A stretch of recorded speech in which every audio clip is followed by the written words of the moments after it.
নমস্কার বন্ধুরা, আজকে আমার উপস্থাপনা গ্লোবাল ওয়ার্মিং। গরম এক ধাক্কায় 50 ডিগ্রি থেকে 60 ডিগ্রিতে পৌঁছতে আর হয়তো কয়েক বছরই সময় লাগবে। পুরো ভারতে 1400 কোটি গাছের অভাব যেভাবে বেড়ে চলেছে গ্লোবাল ওয়ার্মিংয়ের জন্য, তাতে যদি সত্যিই গরম 50 ডিগ্রি থেকে 60 ডিগ্রিতে গিয়ে পৌঁছয়, তাহলে হয়তো বেঁচে থাকাই অসম্ভব হয়ে দাঁড়াবে। না, সৌমিকাস পেজ ভয় দেখাচ্ছে না, বরং তুলে ধরছে কঠিন বাস্তবতা। ইন্টারনেট ঘেঁটে কিছু আর্টিকেলসের তথ্য সংগ্রহ করে এই ভিডিও। কয়েক বছর আগে 35 ডিগ্রি তাপমাত্রাতেই কপালে ভাঁজ পড়ত সকলের, আর আজ 48 ডিগ্রি তাপপ্রবাহের সতর্কতা জারি হচ্ছে। ক্রমশই বদলে যাচ্ছে গোটা বিশ্বের জলবায়ু।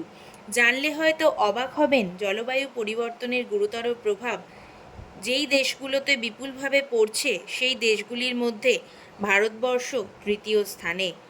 অজানাকে জানার বা অচেনাকে চেনার ইচ্ছেটা মানুষের বরাবরই, আর সেই পথে এগিয়ে যেতে গিয়ে, উন্নতির পেছনে দৌড়তে গিয়ে, নিজেদের আধুনিকতায় মরে রাখতে গিয়ে আমরা ভুলতে বসেছি শিকড়টাকেই। বন জঙ্গল উচ্ছেদ করেই গড়ে উঠছে অ্যাপার্টমেন্ট। শিল্প বিপ্লবের আড়ালে কোপ পড়ছে গাছের গুঁড়িতে। রাস্তা বাড়ছে, পড়ছে গাছ, গড়ে উঠছে রেললাইন, এয়ারপোর্ট, ধ্বংস হচ্ছে প্রচুর বনভূমি। ইকোনমি বনাম এনভায়রনমেন্টের বিতর্কে আরও একবার জিতে যাচ্ছে অর্থনীতি। কিন্তু আমরা ভুলে যাচ্ছি, নিজেদের হাতেই নিজেদের সর্বনাশ ডেকে আনছি আমরা।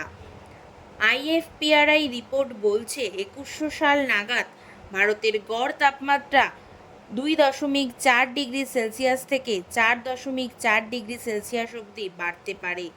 গ্রীষ্মকালীন তাপপ্রবাহ ভারতে 2100 সালে 3 থেকে 4 গুণ পর্যন্ত বাড়তে পারে জানিয়েছেন বিশেষজ্ঞরা। আর এই তাপমাত্রা বৃদ্ধির জেরেই বাড়বে বন্যা পরিস্থিতিও। একথা আমাদের কারোরই অজানা নয় যে বাতাস থেকে কার্বন ডাই অক্সাইড শোষণ ও অক্সিজেন ত্যাগের মাধ্যমে পরিবেশের ভারসাম্য রক্ষা করে গাছ। একটি বয়স্ক বৃক্ষ প্রায় 10 জন মানুষের বার্ষিক অক্সিজেনের চাহিদা মেটায়। বাতাস থেকে 60 রাউন্ডেরও বেশি বিষাক্ত গ্যাস শোষণ করে এবং প্রায় 10টি এসির সমপরিমাণ তাপ নিয়ন্ত্রণ করে। অথচ জেনে বুঝেও প্রতিনিয়ত একটা ভালো অন্যায় করে চলেছি আমরা। ইচ্ছে মতো যেখানে সেখানে গাছ কেটে যাচ্ছি, তার পরিবর্তে দু একটা গাছ লাগালেও তার যত্ন করছি না। ফলে সময়ের আগেই সেই গাছ ঢলে পড়ছে মৃত্যুর মুখে। আর এই ঊর্ধ্বগামী তাপমাত্রায় যখন আমাদের নাজেহাল অবস্থা, তখন এই পরিস্থিতি সামলে দিতে আমরা কিন্তু গাছ লাগাচ্ছি না, বরং বাড়িতে নিয়ে আসছি এসি, ফ্রিজ, যা কিনা আরও খানিকটা বাড়িয়ে তুলছে গ্লোবাল ওয়ার্মিংয়ের সম্ভাবনা। ফলত বছর বছর বেড়েই চলেছে তাপমাত্রা। এমনকি চলতি বছরের শুরুতেই আবহাওয়া দপ্তর জানিয়ে দিয়েছে 48 ডিগ্রি তাপপ্রবাহের সতর্কতা। বাইরে বেরোনো তো দূরের কথা, ঘরের ভেতরে থাকাটাও দায় হয়ে যাচ্ছে। এখন জুন মাস, বর্ষার মুখোমুখি, তাও এত গরম।